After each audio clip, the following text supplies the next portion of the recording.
about with Peekskill United. News, commentary, everything Peekskill. We think we've got a very exciting show for you tonight. Our first segment is going to be immigration, fact or fiction. We're going to have an immigration lawyer, Lissette Fernandez from Peekskill, fill us in on the landscape of immigration and a little bit of background and a tutorial on immigration law. Our second segment will be with Lawrence Cooley, candidate for the New York State Assembly in the 95th District. And our third segment will be Inside City Hall, what's going on in city government. Hi, I'm Bob Sullivan. Hi, I'm Joe Torres. How are you? Hi, I'm Lissette Fernandez.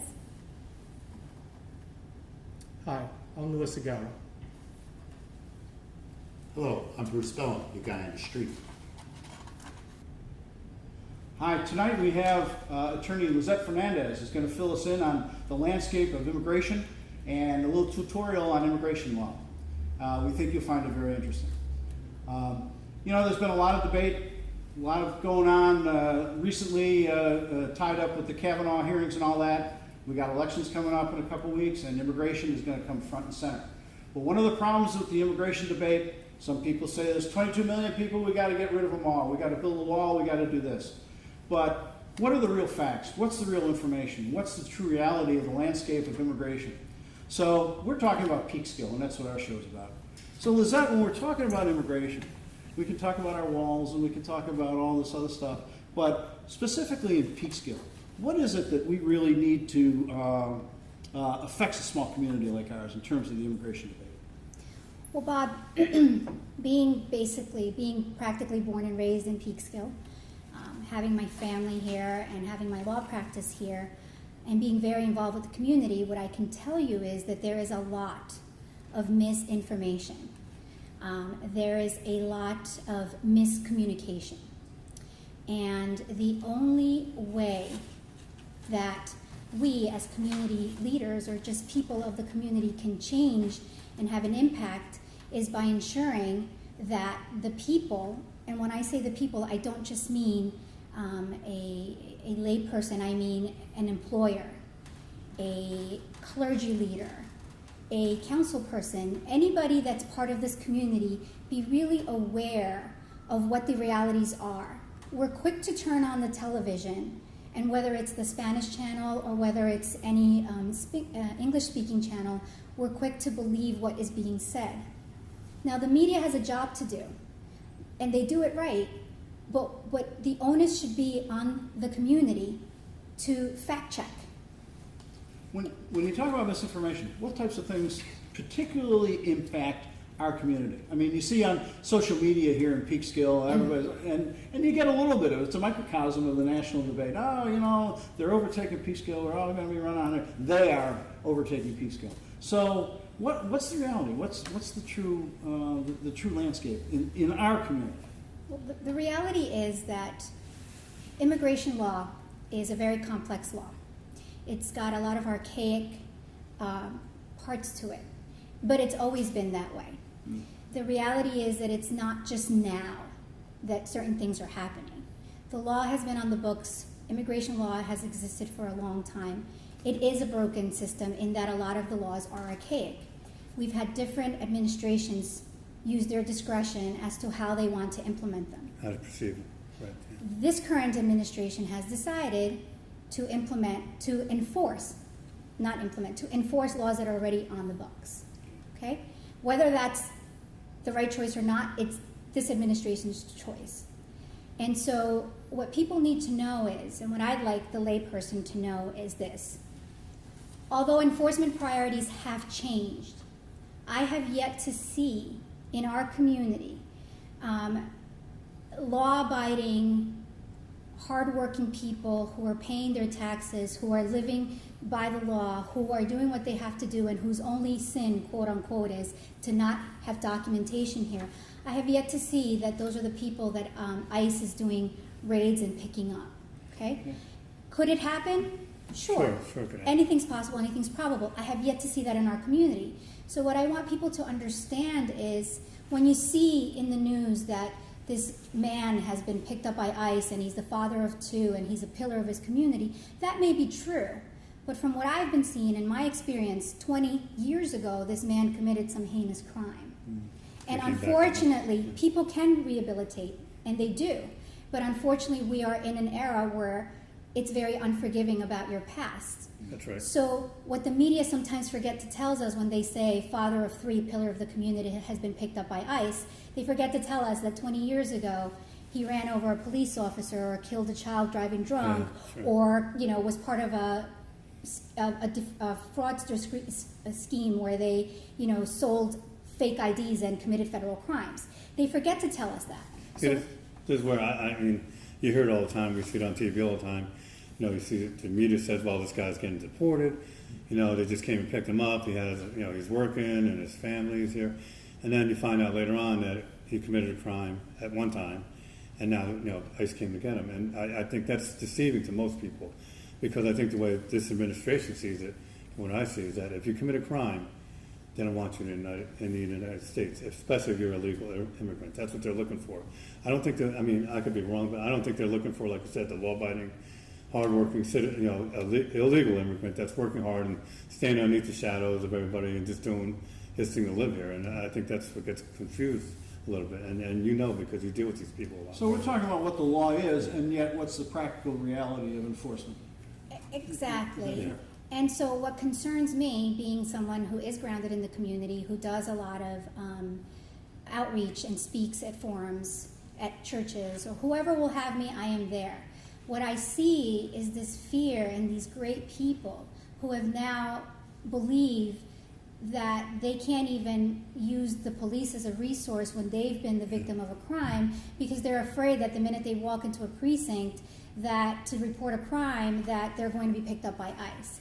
And that's just not how it works. Now, if you walk into a precinct to report a crime and you have a warrant for your arrest from 20 years ago, that may happen. That may happen. But trust if me. you've never done anything and you've been the victim of a crime, you should seek out the police and assistance from the community. I had read where the district attorney's office here in Westchester County has set up a special, either a bureau or a special outreach. Can you tell us a little bit about that? Yes, I've actually had a lot of contact and communication with that particular, it's called the Immigration Fraud Unit in the Westchester County DAs. It's actually wonderful that we have it now. It's fairly new. It started all in New York City. Brooklyn DA's office was one of the leaders in this. Your former. And My alma mater. yes, and the beauty of it is that these units were created because they understand that people, immigrants, are being targeted. They are being the subjects of fraudsters. There are people, which is another problem we should talk about. There is chaos. People are scared. And so there are people who take advantage of this, sadly, even attorneys. And what they do is they start promoting certain laws or ways to get your documentation, and people want hope. They see hope, So they they go pay to for these it. places, they pay for it, and they end up getting defrauded. So what a lot of these offices do is they try to work with these victims to see if they can commence an investigation, and in fact, find out if this is going on, and if it is, bring these people to justice. But the beauty of it is, and this is not why they created these units, but the beauty of these units are that if you are a citizen and you happen to be undocumented and you were defrauded and you cooperated and you reported it and this person was brought to justice, you may actually then have the benefit of being able to apply for what's called a U visa and get status here. Would you say it once again? A U visa. Oh, U visa. A U visa. Now, let me be clear. These units were not created for that. They were created to protect the members of the community who are being targeted. But what I'd like the community to know is do not be afraid. Cooperate. If you've been the victim of a crime, cooperate. Not just because you may get something out of it. It's your civic duty. You should cooperate. Well- But there is, something at the end of the rainbow if you do. A possibility. Not a guarantee, but a possibility. Well, I mean, that's one of the problems that you have. And I remember we were speaking the other day, and you were saying there's certain attorneys out there that will say, we can get you citizenship and, just pay me a certain amount of money, knowing that really there's no true ending for them, that they will get that citizenship. They don't have a case And then. because, like you said, I remember you saying to me, I was saying, listen, when I take someone in, I listen to the whole story. If I can't help them, I'll tell them up front. But a lot of attorneys will sit there and say, well, pay me a certain amount of money, I will sit there and I will see what I can do to get you, and knowing that they can't do it. And that's one of the problems that you have now. Well, you know what? Yeah. That's a truism because it's Yeah. very sad that people do that. They take advantage of it, But other sure. people do that also. Landlords do that. Oh, yeah, sure. When they rent apartments because you know these people are undocumented. That's right. And they're able to do things and get away with And they things feel they that have no power, yeah. They Yeah. feel they have no power. That's right. What about the interface with the police? Let's say the Peekskill Police, State Police, County Police. One of the things we hear are people are reluctant to come step forward when they see things going on in the neighborhood, and they're afraid of the police. And I remember there was a presentation by Chief Johansson probably a year and a half or two ago, where he laid out what the policy of the Peekskill Police is. They're not even empowered actually That's right. to make arrests for immigration. And I know the Attorney General had a document they put out a couple of years ago, Attorney General Snyderman, where he analyzed it in terms of what the legal power of police. Police are not empowered to make immigration arrests. They're empowered to arrest you for assault, for battery, for robbery. Local then you got a crimes. problem, but not for immigration. And our friend Joe Arpaio out in Arizona ran afoul because under Arizona law, police could arrest Yes. for immigration, and his problem was his probable cause for an arrest was anybody that had brown skin, and that's a fact, and that's how he got himself jammed up. But how about in our town? In terms of our policies and the Peekskill Police Department, what do you find that they are consistent in that policy where immigration enforcement is not their job? Well, I've had the opportunity to actually meet with Chief Johansson and discuss a lot of things with him, one of which was the U visa. And he made it clear to me at this meeting exactly what you've just stated. We don't have any particular policy in place. We follow our rules and guidelines. I shared with him some of the concerns from the community members, and he reassured me that they should feel comfortable to come in, walk in, and report a crime should they be victims of a crime. What I think I should make clear here, and it brings us full circle to how I started this conversation, is this. As much as Chief Johansson or any other chief wants to follow their own policies and protocols, and they can, but there is one thing that they can't control, and it's not their fault, and that's called an immigration detainer. Mm-hmm. What's an immigration detainer? I say it brings me full circle to the beginning because we started off by saying sometimes the media forgets to tell us that that person that's being stopped today, 20 years ago, committed a heinous crime. Or maybe not a heinous crime, but a crime that under this administration qualifies as a bad crime. Sure. When you have an immigration detainer, that's basically something that pops up in the system when somebody has been arrested, is put through the system, and it pops up. Local police has no control over that. Yeah. Okay, so immigration gets notified immediately. It's in real time. It's live. Right. The minute they're processing, now everything's electronic. They get it's amazing. We can't get cell tower sometimes in our phones, but they get it immediately. And so sometimes, from what I've heard, I'm in the trenches. I talk to the police. I do the best I can to understand and work for the community. I've heard from police officers tell me that they're not even done printing, doing their job, and immigration officers are walking in. Right. No one called them. Now, I'm not saying there are other places where I've heard the police actively call them. Yeah. I've heard of that. Yeah. And, counties up north. But I'm telling you about local police. They don't even, and at that point, I'd like people to know it's beyond their control. Yeah. There's not much they can do if immigration officers now come in, have a warrant, and say, we have this detainer, But- we're taking this But body. that's, again, that individual has already been detained by the Exactly, police. there's a detainer. I guess what I'm trying to explain is it's already in the system, and once the prints go The through, prints out, the prints out. it's like Yeah. a warrant. Sure. But that goes across the board for everybody. Exactly. And if you're... So you can't blame the department for then Right. saying Right. ICE came and It took could them be from me, Peekskill Police it could be Station. him. Yes. If you've committed a crime, it will pop It'll up on pop the up system. everywhere, so wherever you And that local department, or that department that put that in, will call you immediately, the same as ICE will. Well, an immigration detainer would have to do something with your legal status. So if you have legal status, yours would be the equivalent of a warrant, which is Right, different. exactly. This is very similar to a warrant Mm-hmm. when somebody's wanted for their arrest, except that this deals strictly and only with immigration violations or something that triggers immigration enforcement And to that's come see you. countrywide. That's countrywide. That's countrywide, yeah. That's Yeah. called an Yeah. immigration Federal. detainer. Okay. Federal. Yes. And police, this is what another thing I hear in the news, and I'm making this up, but Peekskill man taken from, law enforcement, and they cooperated. I'm like, Yeah. did they really cooperate, or did immigration officers show up there? Yeah. And at that point, They have if no they choice. want to take Yeah. custody, they can. Well, it's federal. So once again, it brings us back. We need to educate. Yeah, we're having questions about businesses that hire non-documented individuals. Mhm. Why should businesses know really when it comes to those type of issues, police, ICE, and those type of things? Well, that's a really good question. That's another thing that under this administration is immigration and people hiring people with no documentation has always been an issue. It's a priority of this current administration, and so employers should be aware that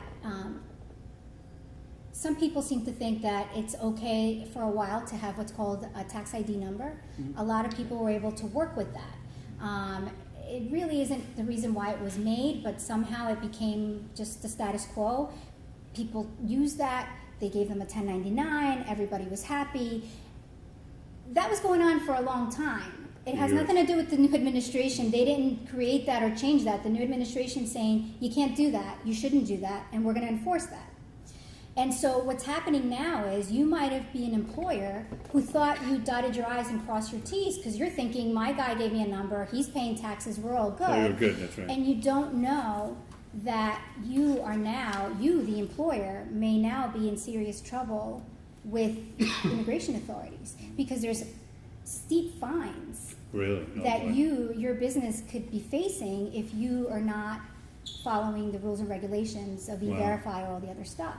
But not to shift gears a little bit, but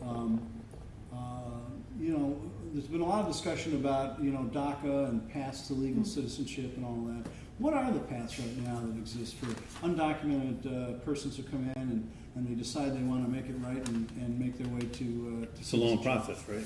Well, before we go on to that, I wanted to, you brought DACA, and I wanted to bring that to the employers. I think this is important. Yeah. Employers also have people with DACA, Mhm. and a lot of them think, I'm good. I have this guy's authorized. Well, DACA's changing every day. Yeah. And so you think you might be, as an employer, you think you might have dotted your I's, crossed your T's, but maybe your guy's DACA didn't get renewed because he didn't qualify this time around. And you're still relying on that, and I-9s might be, which are forms sent by immigration, may start being sent to you to find out who's working for you and are you complying. So it's important for employers to also be aware if there's a forum that you can go. I've done a few. Come to them and just find out the basics because you do not want to be caught up Get a big fine. with immigration Get officers a big fine. coming to do an audit. Lisa, one question before we get onto Bob's question. If ICE comes into your business, what legal rights do you have to not let them enter? I can't give legal advice per se, but generally what I can tell you is they have a lot of limitations, which is why employers should really know their rights. They can't just come in and demand to willy-nilly, for lack of a better word, to go behind certain places or into certain rooms. Like I said, I can't give precise right now legal advice because I'm not here for that. I'm just here to talk generically. Sure. But one prime example could be, if you have properly labeled a room, a door to a room, or a passage to something that this is employees only or this is private, they cannot usually access that without the proper warrants. And Really? that's generally, Okay. and so a lot of employers do not know, and they think, human nature, if I cooperate, That'll be helpful. it'll be helpful. And, Sure. and it's always good to cooperate, of course, but it's Sure. also good to know your rights. And so, there's a balance there. So let me just ask one question on that. I know we're running on time, but should employers get an attorney such as you to discuss this with or to get counsel with as far as hiring people that they deem to be or maybe a DACA or an undocumented before they hire them? I think it would be smart for employers in this era Yes. to get the proper counsel. Yes, okay. To know where they're at, sure. To not just know new hires. How about my current hires? I might have had Joe here for 10 years and I thought everything was okay, and then maybe it turns out that it's not okay. I think it's beneficial to the business, and it Sure. should be done. Good, it's exciting. Yeah, and just our Spanish-speaking audience who may not understand English as well, can you give them some pointers, some things they should know in Spanish so it can resonate at home? And Sí. where you're at. Yes. Muy buenas noches. Es un placer estar aquí. Me gustaría que la comunidad de habla hispana sepa sus derechos. No están solos. Tal vez porque no tengan documentos no quiere decir que no tienen derechos. Cuando uno está en este país tan bello que son los Estados Unidos de América, tienen que entender que con o sin documentos aquí hay derechos civiles. No tengan miedo. Si han sido víctimas de un crimen, lo reportan. Si desean hacer una consulta con un abogado de inmigración, háganla. Siempre hagan preguntas de cuántos años está practicando el abogado, la experiencia, los casos que han hecho, y siempre pidan un contrato. Y sepan que si no le gusta cómo ese abogado está tratando su caso, usted es el consumidor y tiene el derecho de cambiar abogado. Muy buenas noches. Okay, we're running a little bit out of time. I think what we got to do is have you back to pick up where we left off. What do you think? Let us know on Facebook or YouTube. Thank you.